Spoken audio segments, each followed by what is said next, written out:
My name is Janice Stewart, and we're so glad to have you with us today. We completed lesson 1 of We Are Partakers of His Divine Nature in our last time together. So we invite you to go to our YouTube page that you see there on the screen to review the complete teaching of the lesson. That way you can have a fuller understanding of what we discussed last time. Today we are actually continuing in this lesson, but we're going to be looking at the second part of the lesson. Our text, if you remember, for those of you who were with us, our text is 2 Peter chapter 1 verses 3 through 4. So let's get started, but we want to start with a word of prayer. Avinu Malkeinu, our Father and King, we exalt you, we praise you, we extol you. We declare that your name is above every principality, every power, every dominion, both in heaven and in earth. We declare that you are the King of Israel. You are the Lord of lords, and you are the Lord over the nations. So, Father, we come together in the name of Yeshua HaMashiach today, that we may learn from your word. We invite you, Ruach HaKodesh, to be here with us, to teach us. You have taught us in your word that you are the teacher, that you lead and guide us into all truth. So we thank you for this opportunity to gather around the word of truth. May we be transformed into the image of Yeshua HaMashiach. And more than anything, may this word be engrafted on our souls, Father, that we may also be light and carry your word to others. In Yeshua's name we pray. Amen. Amen.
Lesson with an overview of the authorship of Petro Epistolae Deutera, Peter's Epistle, Second Peter.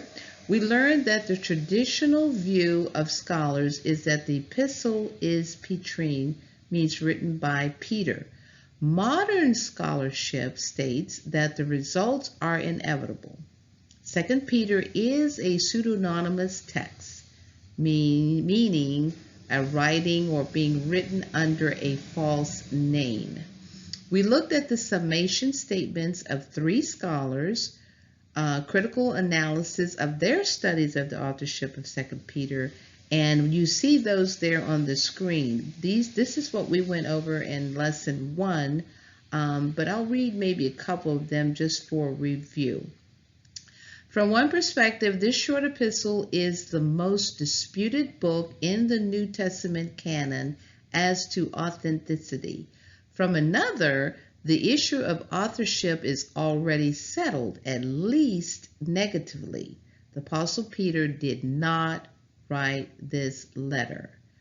The vast bulk of New Testament scholars adopts this second perspective without much discussion. That is what we discussed from Daniel B. Wallace, and you can see there on the screen. You can go to www.bible.org, and you can read his introduction and argument and outline on 2 Peter in its entirety there.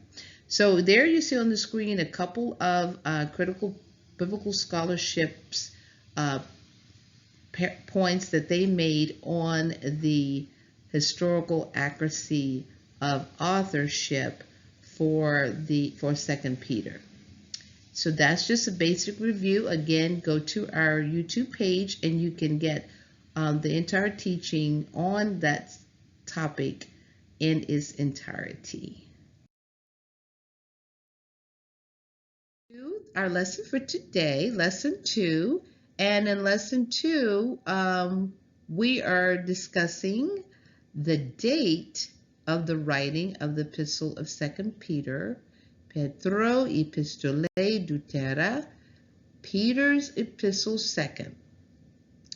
As before, we will be sharing with you the commentary notes about the dating of the writing of the epistle from 3 scholars. And remember, these 3 scholars are the scholars that we are using as we gather our information to present to you their scholarly works on each subject matter that we're discussing.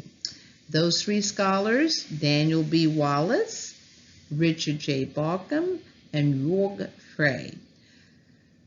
As we discussed earlier, some of the methods that biblical scholars use to study the date that a book of the Bible was written include internal and external evidence, authorship, literary style of the writer, and direct historical points of reference. So now let's take a look at what each of these scholars mentioned, each of the scholars that I've mentioned already above, have written in their commentaries concerning the subject on the dating of the epistle of 2 Peter. All 3 of the scholars, Frey, Bauckham, and Wallace, state that no book in the Brit Hadashah, which is the New Covenant, has been assigned such a wide range of dates as 2 Peter. Frey cites several other scholars in his commentary on the date of the composition of 2 Peter. And in his commentary, he writes, the suggested dates of composition for 2 Peter are more broadly divergent than nearly any other New Testament text. While the defenders of Petrine authenticity must date the text to the 60s of the 1st century, suggestions for the date of 2 Peter under the assumption of pseudonymous composition encompass a time span of nearly a century, from around 80 to around 180. So in his notes, he's saying based upon your presupposition, whether it's Petrine or whether it was pseudonymous or it is pseudonymous, that's how that particular scholar would come up with his or her dating. This demonstrates the uncertainties of this discussion, and as you study their works, you will find that there is quite a uncertainty of the date of the writing of the Epistle of 2 Peter. And here Frey, his commentary, the letter of Jude and the second letter of Peter, a theological commentary, is where we were able to get that resource. We learned that the Petrine view of authorship means written by Peter. I just wanted to make sure that I reemphasize that. And we also learned that pseudonymous text view means writing or written under a false name, just so we can keep that in mind as we are looking at the date of writing of the Epistle of 2 Peter. So now we'll just look a little further at what we've learned and move further into our lesson today. A bit more in-depth look at the dates that each one of the scholars have written in their commentaries as far as the date of the writing of the Epistle of 2 Peter. You see on the screen Daniel B. Wallace from his introduction, argument, and outline that I mentioned. You can go online and look at it in depth. He states, generally, 3 dates have been proposed for 2 Peter. Shortly before Peter's death, around 64 CE, approximately around 80 CE, by a disciple of Peter, or sometime in the first half of the 2nd century. The terminus ad quem, which means the point at which something ends or finishes for this letter, he says, is fixed at 150 CE because of its use in the Apocalypse of Peter. The Apocalypse of Peter, also known as the Revelation of Peter, is a piece of literature believed to have been written around the middle of the 2nd century AD. The Apocalypse of Peter should not be confused with the Gnostic Gospel of Peter, a completely different work. The Apocalypse of Peter does not exist in an entire manuscript, but has been found in quotations from early church leaders in 2 partial fragments. The first fragment, written in Greek, was found in Egypt in 1886. A second Ethiopian fragment was found in 1910. The text is short, no more than a few dozen verses, and the authorship is unknown. Just wanted to make sure that I explained to you what that was that he mentioned there. You can also go online and research information on those. So we do invite you always to go back to the links that we mentioned so that you can see more in depth what we are briefly sharing with you here in our short time together. And that way you can get a more detailed study and more detailed position on the information that we present in just a very short time here. Okay? So we'll move to our next one. Richard J. Bachman had to say.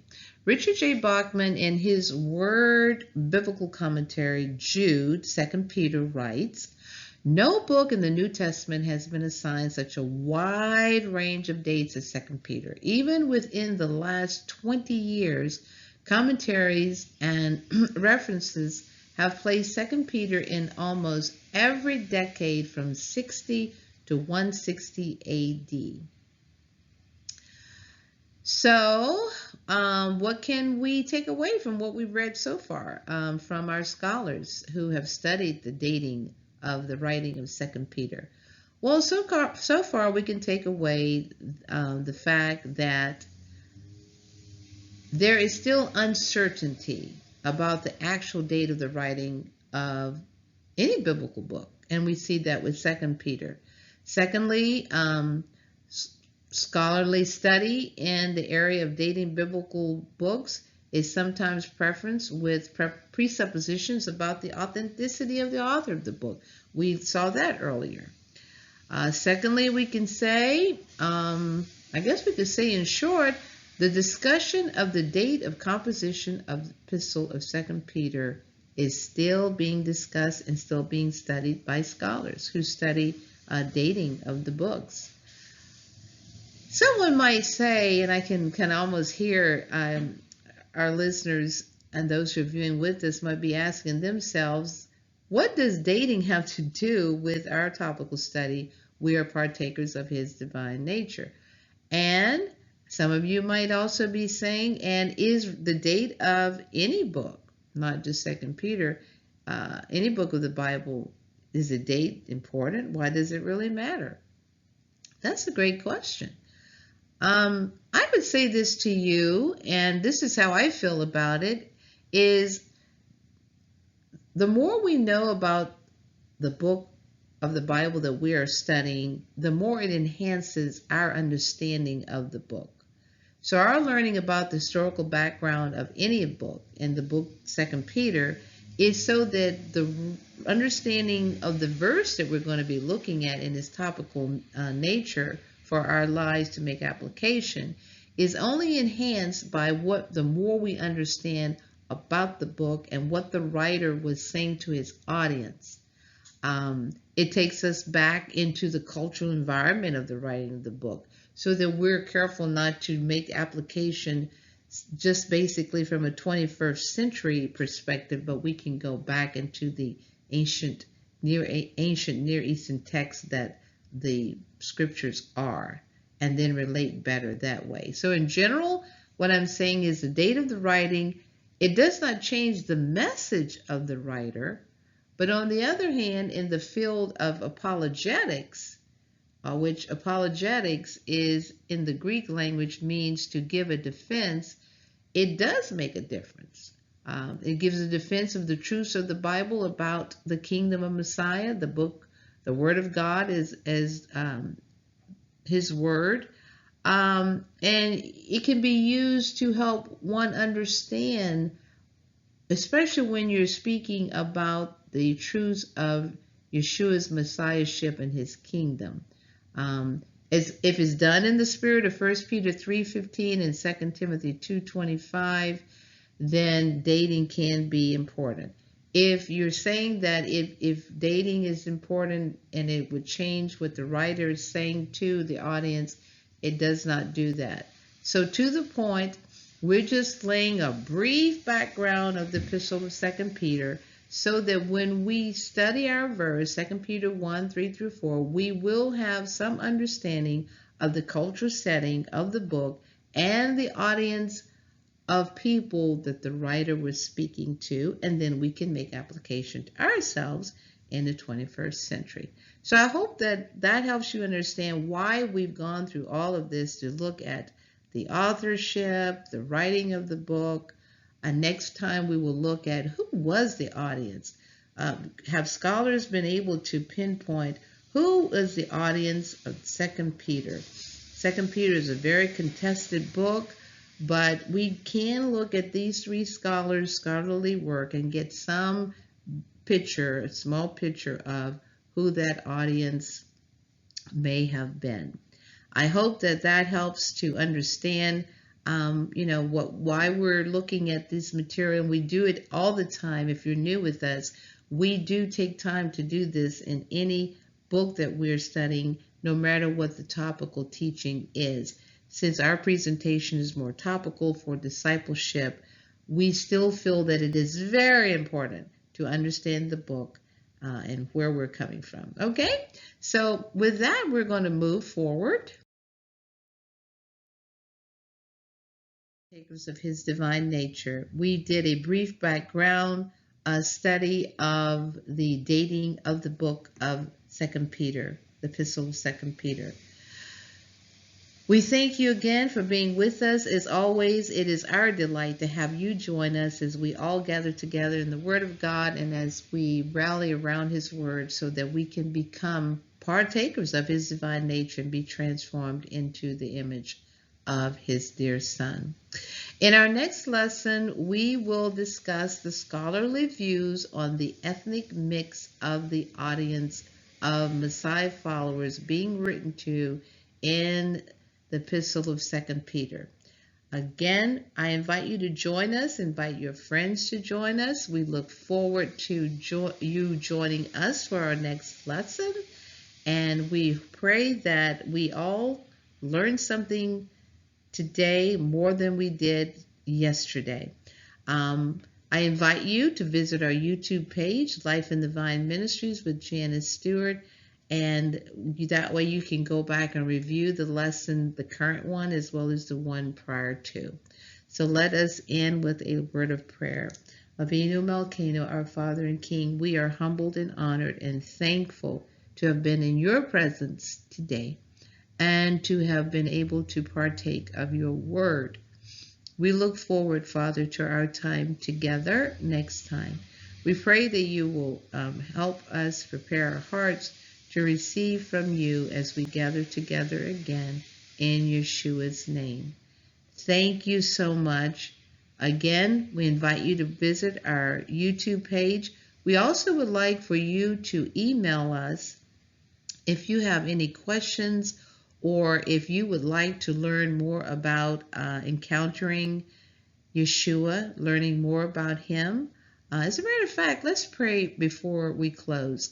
Vita Malkana, we pray that you will have those who may not have encountered you yet, would like to know more about you, that you would have them email us, Lord, at lifeinthevine@earthlink.net. Father, so that we can pray with them and we can get them more information and materials about who you are as they begin a new journey with you. We ask you, Ruach HaKodesh, to begin to reveal Yeshua to them, that they may come into the knowledge of who you are and your kingdom. In Yeshua's name we pray, amen. Amen. So we'll see you next time, and we look forward to hearing from you. Shalom.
To begin to take a look at Second Peter chapter 1 verses 3 through 11, but before we do that, I would like to share with you, I think it's going to be important that we share a brief background to the book of Second Peter before we look at the verses in Second Peter chapter 1 3 through 11. I think this will help us to understand the context of those verses in particular and how it relates to us in the 21st century as Messiah followers. So what you're looking at here on the screen, I will read the Greek at the bottom there. You see is Petro Epistole Deutera, Peter's epistle second. So we're going to take a brief background of the verses, as I said. For our topical study, we are partakers of his divine nature. As we do that, I do want to say also that keep in mind that we are not in our classes, we are not doing an exegetical study of the book. We will be sharing information as we understand it so far from reading several scholars' work and commentaries, so that we can present enough that we together can understand the book or verses that we look at contextually, and that we can understand these verses on their own terms, whether it is a text from the Hebrew text or the Torah or the Brit Kadashah, the Greek text. So you're looking at your screen at a picture of two sides of the papyrus, Bodmer 8th. The papyrus, sometimes called 7th Papyrus 72 or Papyrus Bodmer 7 through 8, is the designation used by textual critics of the New Testament to describe portions of the so-called Bodmer Miscellaneous Codex, namely the letters of Jude, 1 Peter, and 2 Peter. Isn't that fascinating that we can see with our own eyes today one of the oldest sources of the second epistle of Peter? I think it is just fantastic, and it makes it so exciting when you read the Word of God, that you have your English translation, that you know that there is a codex or manuscripts that give validity to the Word of God, the canonized scriptures of the Word of God. So we wanted to show you that first and just give you a picture, bird's eye view of looking at this codex here to 2 Peter. Okay.